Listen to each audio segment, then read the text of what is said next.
we've lost Corey.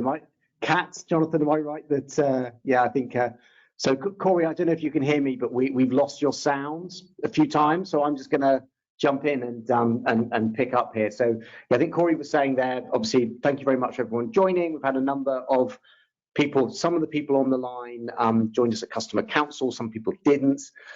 As part of what we wanted to talk about today, we were going to pick up on some of the themes and talk about how things have developed and share some kind of conversations and experiences that have taken place over the course of the last few months. You can get a sense of where we are, and in particular, kind of the theme is the universal workforce model, and we will explain a little bit more about what that is as we go through. So if we can just move on, and I'll just make sure there's a few kind of bits of housekeeping and logistics from just move the slides forward. All the phone lines have been muted.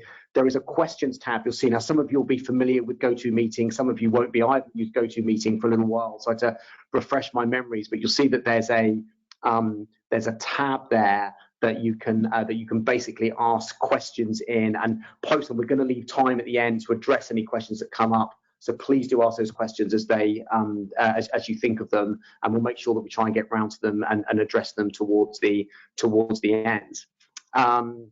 So if I move on and start talking a little bit about kind of trying to set the scene in terms of exactly what is the topic that we are going to cover off today and the sort of different areas that we're going to talk about.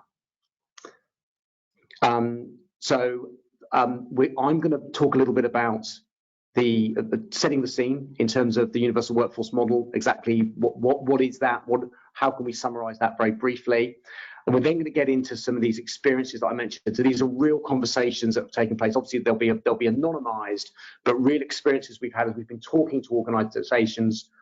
What have we learned? What's new to us in terms of these new models? So Kat's going to talk around some work we've done in terms of diagnostic, in terms of determining client outcomes, and really working very carefully to tailor the solution to what a client particularly needs. Jonathan is going to focus on the extended workforce, about harmonizing the approach for all non-permanent workers. And I'm going to talk around the workforce business partner, which is a new role that we have developed. And now that we've got some real in-depth conversations with clients, we've been able to flesh out exactly what that means. I'm going to share some of those experiences, and then we will hopefully leave time for Q&A at the end for anyone that's got any questions. So let me get into the first part of that agenda, the overview of the model itself. So the starting point is that post-pandemic, there's absolutely no doubt that we are facing a different world. And we use the phrase workforce crisis, a global workforce crisis, driven largely by the fact that a large number of people, depending on the economy, between 5 and 10% of the workforce have left the workforce for good during the pandemic, not returned, and that's meant that hiring has proved extremely difficult over the course of the last year or so. Fundamental changes to the workplace, we just haven't seen this in our lifetime before. There's a raft of books out there and texts that's dealing with similar examples. We've got a few examples there. Redesigning Work by Linda Grattan, Work Without Jobs by John Boudreau, and Universal Workforce Model, of course, Bruce Morse and myself co-authored that with some other assistance from some other people, all of them dealing with similar topics that we're seeing at the moment. One of the key themes, though, is that in a world where we need to rethink how we get work done, starting with the business perspective, starting with the task that needs to be achieved by the business, rather than always starting with the job spec, is a really, really good place to start. We've got great examples of where we've worked with organizations, and it gives you a much, much better chance of being able to look for opportunities for automation, being able to reallocate by deconstructing roles, reallocating tasks, for example, to make sure that the right tasks are being done by the right people, and it also makes roles more interesting and helps retention as well. So I said there's a whole bunch of academic literature out there by some of the world's leading authors. And actually our response to this is what we call the universal workforce model. And the universal workforce model, if we just move on to the next slide, the universal workforce model is defined by three core elements, and this is how we respond to the global workforce trends I was just referring to there. So what we've identified is that if you imagine task versus role-based planning, now what that means in essence is that when the business leader or the hiring manager is looking to hire somebody, the conversation that they're having with the person that's going to help them bring the workforce in, be it their recruitment partner or their program specialist, instead of them saying, tell us who you want to hire, the conversation they're having is, tell us what you're trying to achieve. It's more business focused, it's less process focused, and it brings into play all of the opportunities to do things differently rather than continuing doing the way things have been done in the past. If we're going to go down the path of having task rather than role-based planning, it makes sense to harmonize your channels to the workforce. What do I mean by that? I mean, traditionally, there's permanent recruitment, there's non-permanent recruitment, there's statement of work or consultancy. And the very first step is typically the business deciding which one of those three channels they need to go down. Well, if you start there, you've already kind of lost the battle of being business orientated and task versus role-based, because you're forcing the business to decide which is the right channel, whereas actually you want to be considering all of those options in terms of the best way of getting work done. And our articulation of bringing those channels together as a workforce business partner, someone that sits across all of those channels and is able to advise the business on the best way to get work done. And then finally, if the workforce business partner's job is going to be realistic and achievable, they need a piece of technology that gives them the full visibility of all channels to the workforce, permanent, non-permanent, consultancy, internal, external, a data aggregator that enables them to look at the way things can get done, what are the costs, realistic costs, what risks are associated, how can this be achieved, and we call that an intelligent workforce platform. So those three elements that go together, task versus role-based planning, what are you trying to achieve, a workforce business partner, a harmonized approach, and an intelligent workforce platform are the three fundamental pillars of the universal workforce model. And it's within that context that the three topics that we're going to talk about today are all sub-elements or contributory elements to that model. Okay. Now, in terms of what does that model look like, how do we get there, certainly one of the topics that we've been having, we've been talking to both existing customers and potential new clients over the course of the last few months is, well, where do you start? What does this possibly look like? So again, if you just move on to the next slide, Itana, that would be very helpful. And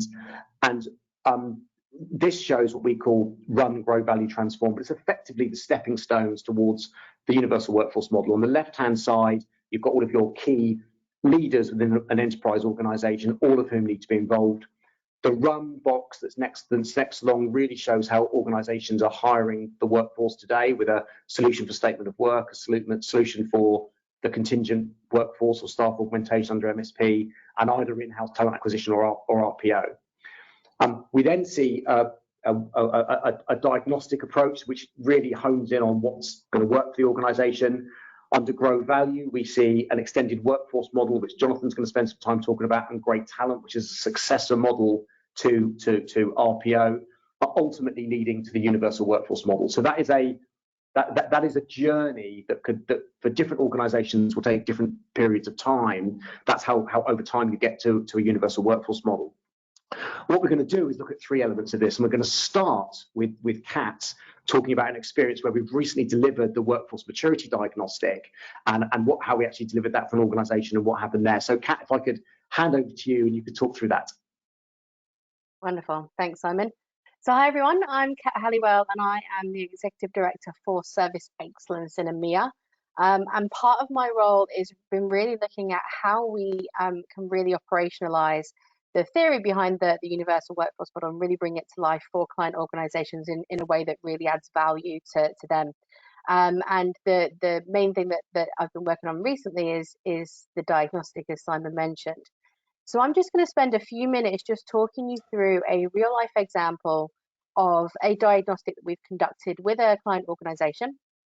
So I'll start off just by giving you a bit of context. So essentially there was a CHRO who realized the opportunity to do something differently.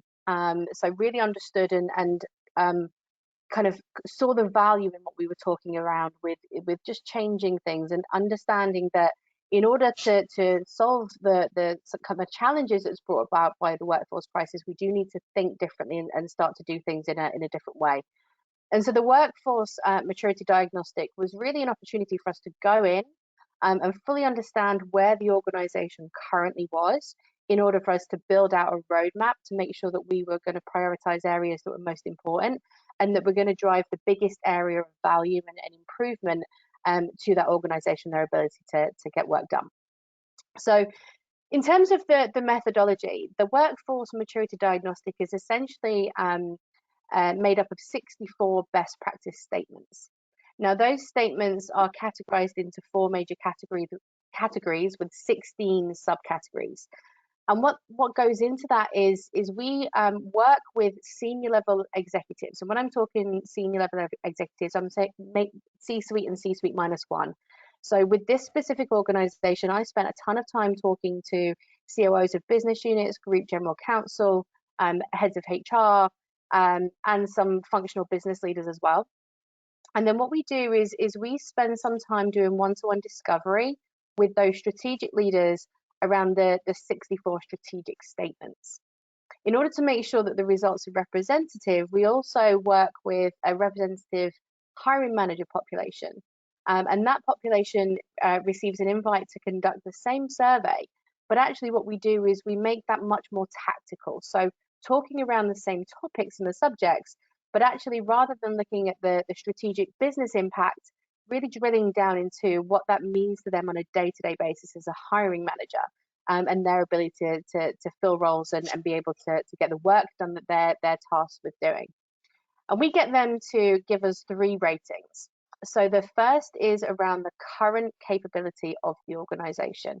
So on a scale of 1 to 5, how good is the organization at this specific thing today? How much does that statement resonate?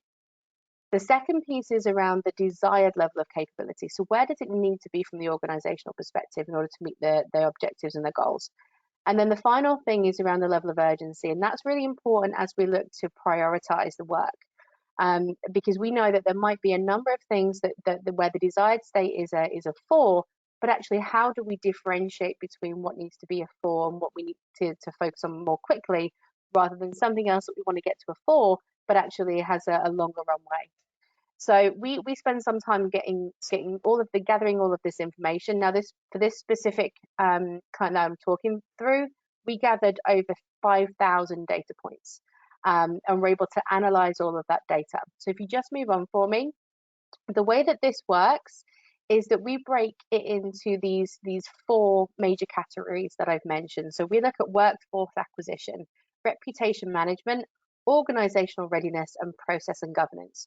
So as we work through the diagnostic, we really spend time digging into all of these different key elements. And as I've mentioned, is the 4 categories with these 16 subcategories, and below each of these 16 subcategories is the 4 best practice statements. And those best practice statements are really meant to set out exactly what in an ideal world, this is the perfect scenario. How close to that is that organization? And then how important is that, again, meeting those objectives? We then use that to produce some gap analysis. So if you can just move on for me. The gap analysis is really focused at that 16 subcategory level.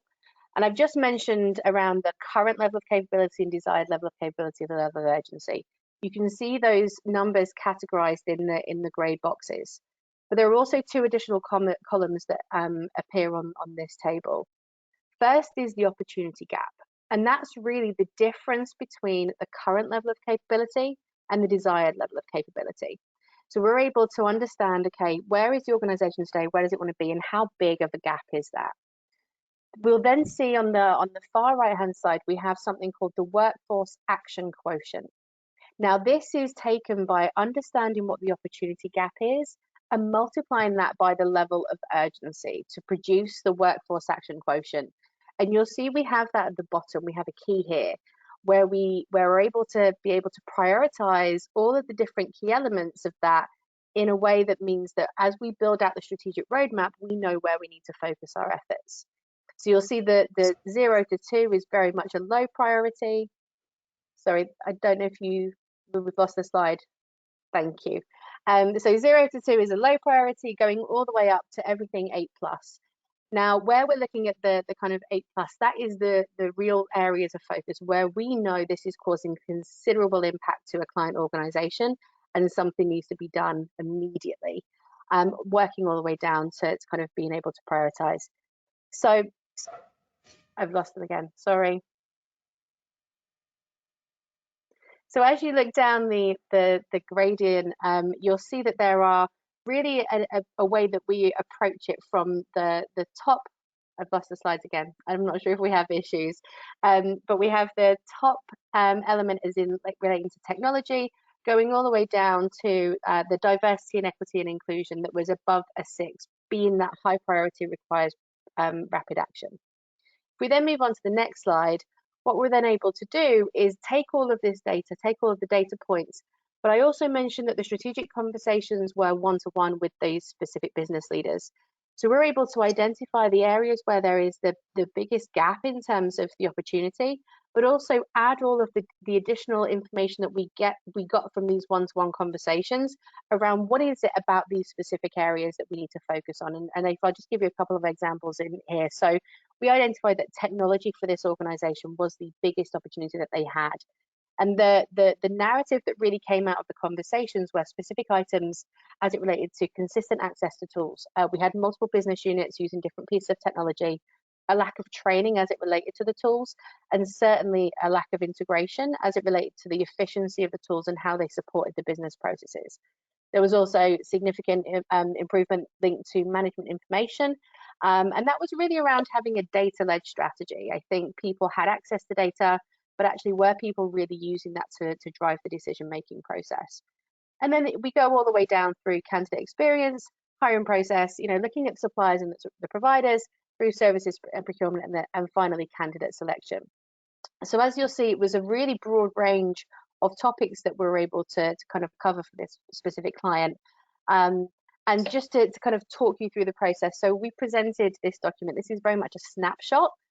All of the information has been changed from an anonymity perspective, but we actually produced a 29-page document for the Chief HR Officer, where we had the opportunity to kind of run through that really in granular levels of detail to provide insight around what was really happening within both populations for the organization. So those strategic leaders, but how was that showing up to the hiring manager on a day-to-day basis? And then we were fortunate enough to be invited in to speak to the board of that organization. And this is really around elevating the workforce as a topic. So being able to take the conversation to the next level and really kind of turn it into that business value. I'm not sure if we have another slide or if we're going to move on to Jonathan. But I think really the important thing around the diagnostic, just is as in closing before we do that, is it really does allow us to understand what's happening within an organization from a strategic and a hiring manager perspective. Really able to understand the types of conversations that need to happen in order to drive change and get that buy-in from the senior level leaders. And it's no longer a workforce that is a HR or a procurement issue. This is a business challenge that is hindering a business's ability to meet their business objectives. And by conducting the diagnostic and really being able to translate that, you completely change the conversation and really able to drive that change management within the organization. So that's it on the diagnostic. Hopefully that was helpful. And I'm now going to pass over to Jonathan to give you a view of the extended workforce. Thanks, Kat. As Kat said, we're going to talk about extended workforce for a few minutes, but really quickly before we do, quick introduction from me. So my name is Jonathan Winters. I'm an executive within our service procurement product line here in EMEA. I'm a procurement professional by background. So before AGS, I was the group head of procurement at a British bank called Close Brothers. Before that, European head of procurement, Bank of America Merrill Lynch, and various procurement roles before that time. So we're going to talk through a journey we're going on with an existing client today to move towards extended workforce. And extended workforce is really this stepping stone that helps you get towards universal, as Simon said at the beginning. So if universal is about bringing all talent, or all routes to get talent into your business together into one place, then extended workforce is really thinking about some of the easier ones to start bringing together on that journey. So in this particular case, it's contingent workers and resources that are contracted under a statement of work, so MSP and SOW. So for this particular client, we're using Globality. And for those of you who are at the Customer Council, you might remember Globality as the AI tool. For those of you who weren't there, Globality is a procurement designed AI tool specifically designed to procure services under a statement of work. And there's an AI bot in there called Glow. And Glow is designed to allow somebody who's not a procurement professional to come into the tool, build an RFP, build their deliverables, their acceptance criteria, their milestones, get that RFP out to market, evaluate the responses, build the SOW in the tool, and then execute. So this particular client is working with Globality and ourselves, and there's a triage process at the beginning, and we'll come on to that in a moment. But once you've gone through that triage process, you're in the tool, and as long as an SOW is either going to be your sole outcome or part of your outcome, you'll be driven into one of three what we call sourcing journeys. So the first sourcing journey in this organization is low value or low risk deals. And for those low value or low risk deals, the end user will be able to self-serve in the tool. We've built into the tool the guide rails, the infrastructure and the rules that they have to stick to. They'll run the RFP, they'll evaluate, they'll appoint, they'll execute the SOW, and then AGS will step in, onboard and offboard the resources and track the deliverables of the deal. For mid-value or mid-risk deals, that will flow into the AGS service procurement team. Will work with the end user in the business to build those deliverables, and the same will happen. We'll go through the process, we'll execute, and we'll onboard and offboard. And for the higher value or the high risk deals, that flows back to the client's own procurement team. So there's going to be certain things they want to keep either confidential or slightly more high profile deals that they'll manage themselves. But we'll just sort of focus in for a moment now on the triage process in this next slide. So the triage process is designed to have two phases to it. There's an automated phase where you're going to answer questions within the Globality tool, and that's designed to really filter out the obvious. So, you know, I want somebody to cover some long-term absence in my team. It's definitely going to be a contingent worker. We'll just put you straight into the MSP. Or I want McKinsey to advise the board on whether or not to make an acquisition. That's definitely an SOW. We'll put you straight into that process. But for a lot of deals, it could be either. So if you go through the automated questions and it feels it could be either, you'll come to a conversation with a workforce business partner. Now, these conversations only take 5 to 10 minutes. They're not massively time consuming, but it's aimed at trying to find out which route to market is going to create the most value for the organization, or could we actually look at more than one market to try and see what opportunity there is for the business. So that conversation, we don't script it, but on the next slide we're going to look at some of the themes that we'll discuss with the end user in those sessions. So what you'll see on the next slide is sort of a hierarchy of that conversation. So it starts with a compliance discussion. Are there any regulatory reasons why this has to be MSP or SOW? This certainly is more pertinent in EMEA, where we've got multiple markets, multiple jurisdictions, multiple regulations in one space. If you've gone through that and you still could be either, the conversation will go into delivery. You know, is there a risk-based reason? What's the impact on the business of success or failure? If you've gone through that and it still could be either, then the conversation will move on to one of value. What's the greatest impact for your business? And then for all of those conversations, we'll plot them onto this 4-grid box that you'll see in the next slide. And this chart has, on the horizontal axis, we're looking at what's the impact of failure on your business. And failure doesn't have to be some catastrophic failure and completely didn't deliver anything. It could be time overruns, cost overruns, a little bit of rework. The vendor had to try it 2 or 3 times before they got it right, but something wasn't as it should be in the deal. And on the vertical axis, it's how confident are you as the end user that you could take a team of people and manage them towards the goal yourself. Now, in the beginning, this is just a feel. How confident are you? Over time, as we build enough data, this will become empirical. What's the track record of your business of taking a team of people and managing them towards the goal? So if the consequence of failure is very low and your confidence you can take a team towards that goal is very high, then you should contract workers under the MSP. It's probably the cheapest way to engage. There's very little in terms of risk that's likely to materialize, and therefore very little risk to mitigate. If your confidence level is quite low and the risk of failure is quite high, then that's what SOWs are for. You should transfer that risk onto a vendor mitigate the risk, pay the premium, but it's probably worth it. Now, if you're sitting on the peripheries of this box, that's nice and easy. It's definitely it's clear cut. You know whether it should be MSP or SW. As deals start to move towards the center of this when we're plotting them, that's when we start to think about extended workforce. It's almost it's like the overlap in the Venn diagram of what is a contingent engagement and what is a statement of work. So what we'll look at now is how extended workforce works. So on the next slide, you'll see what's probably familiar to most people. It's pretty much the way that you would probably engage either an MSP or a service provider today. Somebody in your business sits down and makes a decision. Am I going to market A or market B? Am I going to the contingent market or the SW market? And that might be a formal decision. It might be a VMS decision tree, a policy document, a conversation with a workforce, with the HR business partner. But there's a decision made. And once they've made that decision, they're sort of stuck within that channel. There's no way, once you've started talking to the staffing agencies, to sort of see how EY would have fixed that problem for you. So the way we've reimagined this is to say that we think the decision's being made at the wrong time, in the wrong place. It should be further down the process. So as we see that sort of morph into the extended workforce model, if we could just go forward in the animation, sorry. Cool. So we still believe there's value in filtering out the unequivocal, the definitely MSP or the definitely SW right at the beginning, but for the bulk of deals, we think it's best to go to both markets at the same time. So the workforce business partner would initiate the rec process, as we do already in MSP, to find the resources, but at the same time they would work with the requester to say, well, what are you trying to achieve? What does good look like? How long does this need to take? So on and so forth. And they would run a quick RFP in the globality tool, and therefore we could come back to the requester with two distinctly different options. You're no longer getting flavors of the same solution. You're having distinctly different choices to make. So this is what it would look like to staff the deal. This is what it would look like to buy the solution. And what I really like about this is, for the first time, you can now value risk. What we mean by that is, if hiring the resources is going to be $900,000, but any cost overruns, any time delays, any rework is your problem, and buying the solution with contractual obligations to deliver is $1 million, well, the cost of risk is $100,000. And now your requester can, for the first time, make this informed decision about whether that's a wise investment or not.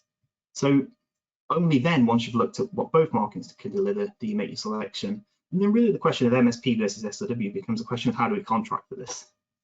So that's kind of it in a nutshell. The concept of extended workforce is simply that by moving the decision point a little bit further back in the process, you're able to look at both marketplaces and see which of the different options best suits the nature of the challenge that you're facing at the time. And only once you've looked at both options do you then make your market decision. Thanks, back to you, Simon. Jonathan, thank you very much indeed. So I'm going to move on and now talk about the third of the three areas that we were going to discuss, and I'm going to talk about the workforce business partner itself. And I do believe that when we had a bit of a connection issue with Corey right at the beginning, I was probably a little remiss and didn't actually introduce myself properly. So let me make sure, even if it's a little late in the day, that I do cover that off. So for those of you that don't know me, my name's Simon Bradbury. I'm the Vice President of AGS in the EMEA, the European region. Essentially, I'm Corey's counterpart, where Corey oversees everything from an operations and client delivery perspective in North America. That's my responsibility in the EMEA region. I work very closely with the team in North America. So what I'm going to try and do in this third section is bring to life some actual real conversations we've been having with a few organizations where they've said to us, okay, we hear what you have to say about the model and we understand that the journey. Some organizations are in a position to move perhaps more towards the right of the process and to what we call perhaps a fully fledged universal workforce model with a harmonized approach faster than others, often because they've got less to unpick in terms of their existing infrastructure. In fact, it's something that we've discovered. But then we've got into the conversation of what exactly is the workforce business partner's role? What does their job specification look like? What are their responsibilities? Where do they start and where do they finish? And fleshing that out has been a fascinating topic that we've been working with a number of organisations with over the course of the last few months. So let me bring that to life a little bit and show a few examples of the conversations we've been having. First of all, I think it's fair to say that if I get into kind of why, and when the rationale's been there, I would definitely say that this has been a topic of conversation for very senior people. I've been involved in conversations with more senior individuals than perhaps would typically be the case. C-suite individuals, as Kat was mentioning, are interested in this topic and want to understand the thinking and the theory behind it. So, and that's driven by the fact that the workforce does appear to be a top priority for CEOs and for executive committees and boards for organisations. And there's definitely a desire to see that the business is leading the process rather than the other way around, where that's possible and where that's practical. And the concept that I was alluded to at the beginning of, I know what I need, but I just need to understand the best way to get it done. Don't make me start with a job spec. I want to get some advice, and I want to look at what the options are. That really is only possible if the first step for the business leader isn't to be asked, okay, do you want to hire a permanent person? Do you want to hire a contingent person, or do you want to get a consultant in? Start before that and understand what all the options are. So the workforce business partner, the practical reality we've seen is we've assimilated and tried to explain the role in terms similar to an HR business partner. So business unit aligned in the same way that HR business partners are. We see the role of the workforce business partner to be transcending the transactional, where the business leader needs support and needs advice in terms of what is the best way to get things done. And they also, again, as I mentioned earlier, need to have a technology platform that gives them a full viewpoint. Now, we're not going to get into the technology today, but we've definitely learned an awful lot about what that role needs to, about what that tech needs to look like, and how we need to bring to life the dashboard for the workforce business partner. I will share some examples of that. And we've seen implications for the overall HR target operating model, working on the assumption that most organizations have a kind of fairly standard Ulrich HR model with HR business partners and so on. I will get to what those implications are, but overall what we're seeing is an elevation of the importance of the workforce acquisition elements in particular. We're seeing that elevated within the organizations that we're talking to, where the workforce business partner is becoming a topic. So let me move on and try and bring a bit more to the sorts of things that we're seeing the workforce business partner actually be doing. What sort of challenges are they addressing? So if we move on to the next slide, I will bring some of those moments to life.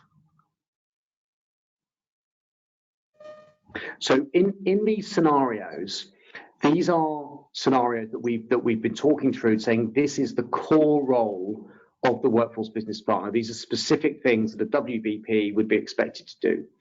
So I would want to support executive leadership in identifying opportunities to remove non-essential work from specialized roles, reconstruct the workforce, considering opportunities for automation, and ensuring the work is properly aligned to the right roles.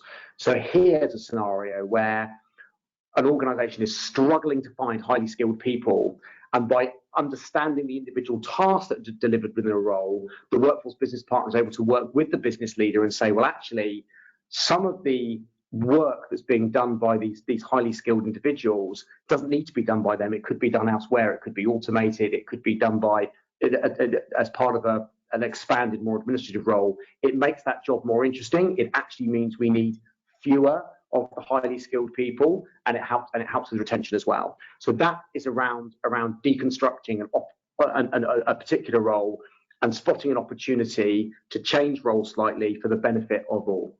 The second scenario, I want to have insight into market data for the roles that I need to fill, so I can hire the best available talent from the right cost from all potential sources.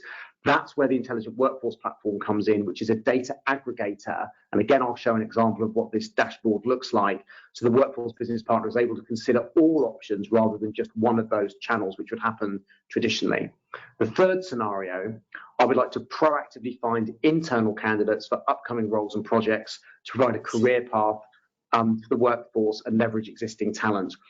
We're seeing a real opportunity to promote gigs internally, to post those gigs internally, to proactively look at the available talent that's there.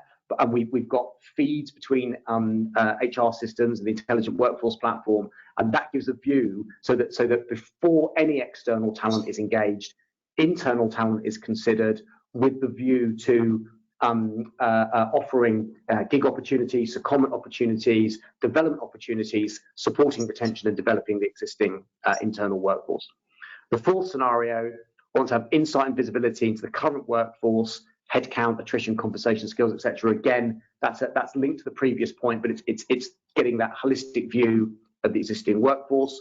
And finally, I want to be able to create a resource plan, in QW being quantum work, our intelligent workforce platform, to source for open positions on a continuous basis. So this is where we're going. It's not really full strategic workforce planning, but resource planning, where we know demand is coming in the future. We're able to plan for that and actually use the tool to proactively bring external talent through, so that we're anticipating that and working in advance.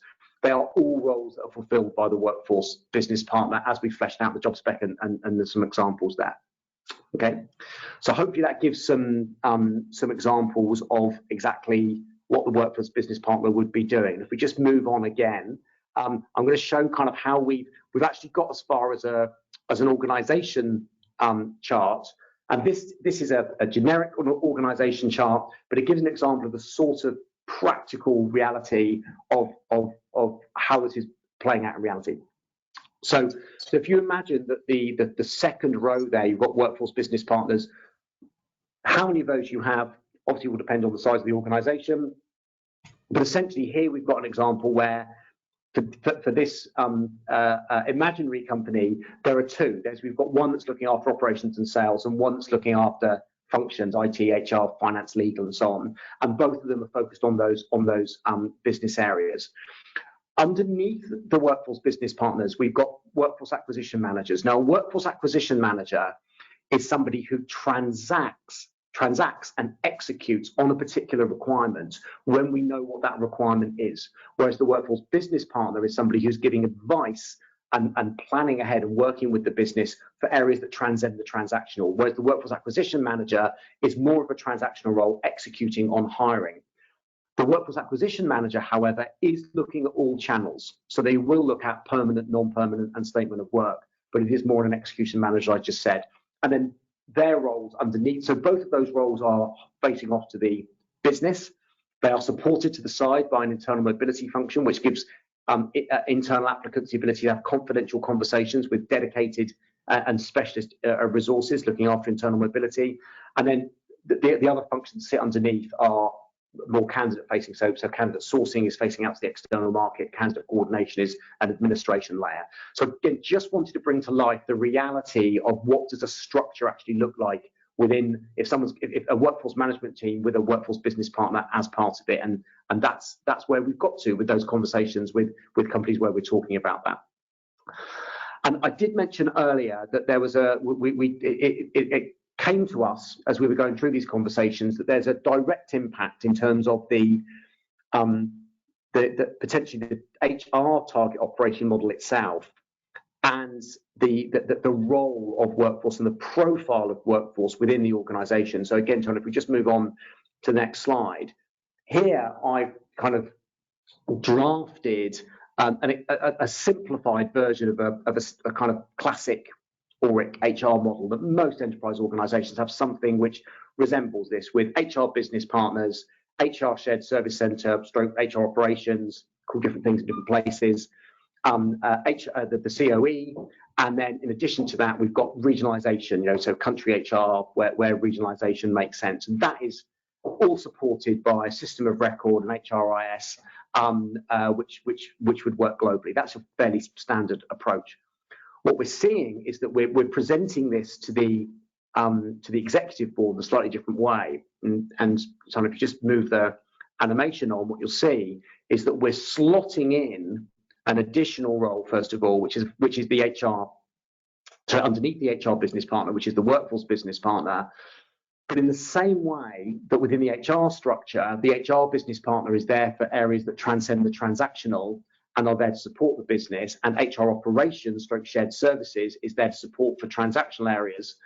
The workforce business partner is there for workforce related issues that transcend the transactional, and effectively the workforce acquisition managers sit as part of the HR shared service center operations, and that doesn't matter whether they're in-house or outsourced. That's where it sits. So it fits really neatly in with the existing HR structure and supports that structure. And then again, if we just move on, you'll see that at the bottom of the slide, we've got the HR system interacting with the intelligent workforce platform. So the intelligent workforce platform is called such because intelligent, it has aggregated data that it uses AI and machine learning to support decision making, because there's a vast array of data there. Workforce, because it captures the entire workforce, internal, external, permanent, non-permanent, consultancy, and platform, because in addition to it doing the activities that it does itself, it's also a gateway and access point to multiple other technologies that are relevant for the delivery of the workforce. So that's what an intelligent workforce platform is. And that's how we positioned, for those organizations we've been talking to, how the new model enhance and supports and develops the existing HR target operating model. And this has been an incredibly useful way to articulate the plan to senior executives. And then finally, I just wanted to share a couple of examples, bringing to life what does what we've been working on within the intelligent workforce platform. We've been working on the dashboard that a workforce business partner would actually use. Now, here's one example where they've got a particular skill set identified, the propensity and locations for those skill sets around the world, and this is using external data sources that are coming as part of their dashboard, and it gives an idea of how many people are there out there that can do a particular role. And if you move on to the second example, we've again got more examples of data aggregation here. So here we've got examples of comparative analysis around staff costs. We've got we're looking at how do we upskill people and what knowledge transfer might be required by comparing capabilities with tasks that need to be delivered and the capabilities of the existing workforce. So they're all examples, and the third one is a comparison to external benchmarks, internal versus external benchmarks, existing costs versus anticipated costs for external. These are all examples of data that's available to the workforce business partner. So hopefully that gives an example of kind of where we've got to on this journey. All of these areas that I've covered, and in fact, and also with Jonathan and Kat, they're all areas that we've developed within the last few months, and that's why we wanted to share them. I see Corey has reappeared. So Corey, great to have you back on. The final area to touch on, Corey, if you wanted to pick up on that, was just we had some examples of actual people that are going into workforce business partner roles, and we've certainly seen some, the level of experience and expertise that's there. I would just essentially, these are people who are really at director level with in these examples 12 to 17 years worth of experience. They've also got really good data expertise. They've got a real breadth of experience across the workforce areas. Often they've worked in more than one geography as well, and they've certainly got experience of interacting with very senior business leaders. And we're finding that this is a new role. If you go and look for people who've already been a workforce business partner, you will be disappointed. So what we're doing is we're finding people with the right core skill sets and moving them into these roles. And these are just examples of people that are on that journey. Corey, could I hand back to you for questions and answers and for any summary you want to give? Yeah, thanks, Simon. Before we wrap up here, we have the chat open, and for any of you all that have questions based on anything that you heard from Jonathan, Simon, or Kat, please put your questions in, and we'll field a few of those for you before we wrap up.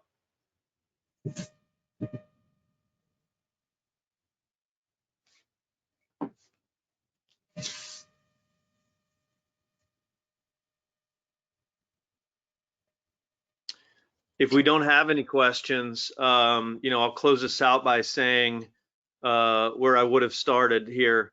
It was great to see everybody in Nashville that joined us, and all of you that weren't able to, we look forward to you joining us in person. But our customer councils and our commitment to our clients is to keep evolving and making sure that we have that we're thinking about the future of work in addition to the current services that we provide to all of you. It looks like we do have a question here, so I'll pause and hit that. The question is, how do I get the attention of my chief HR officer if I don't already have a relationship with them? Simon and Kat, you all have some probably good firsthand experience here in how that worked, you know, in the example of the client that you referenced and otherwise, because for us, it's also important to think about that question. You know, we in many cases are working with people who in the business that own a particular function, but not, you know, at the C level. So Simon and Kat, maybe give some observations that you've learned along the way. Sure. So I'll start. I mean, it's a great question. I think that obviously I think this is an example of where the elevation's a really important topic. I think understanding their view on the importance of the workforce, and if it's accepted that finding the right people and get work done in the organisation, then essentially this is a we can help topic, and then there is more than one path to go down, be it the diagnostic or be it talking about future models. And certainly I think it's very, very fair to say that bridging that gap, the first step is probably the hardest one, and once the conversation starts, it tends to really flow. But I think it's understanding the viewpoint of the importance of the workforce and whether there are any challenges in terms of getting the right people in the moment to actually get work done. Then I think you'd be off and running. I don't know, Kat, if you've got anything to add to that. Probably just to expand on that a little bit. I think for me, it's about really translating it to the business growth, business goals, business objectives, because I think most organizations, as they are now, you know, if you were to ask them outright, you know, could you do more if you had more people? Could you make more money? Could you drive more growth? Could you drive more opportunity? The answer is probably yes. And I think being able to really tie it down to the core bottom line of the organization, the ability to deliver on what the organization is trying to do, is really where you start to change the conversation, because it's no longer around just people doing specific tasks or performing specific roles.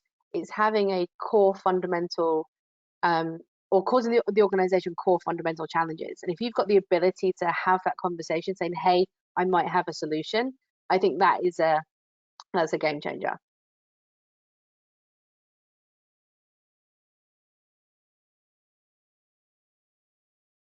Great, thanks for that. Another question here: how long does it take to deliver a diagnostic end to end? Kat, maybe you can give some perspective on that, having recently done one for us. So I think it's a little bit of how long is a piece of string. And the reason I say that is the biggest hurdle is access to senior leadership. So the one that I conducted, I was actually really surprised and taken aback that the access to the senior leadership was really forthcoming. So the CHRO that I mentioned had done a really great job of speaking to the senior leaders and saying, hey, this is coming, it's really important for us as an organization, I need you to devote your time. What that meant was, as soon as I reached out to them, I had people coming back saying, hey, I'm available tomorrow morning, which was fantastic. You know, the levels of engagement was huge, and I think it was really indicative of how important the topic was to that specific organization.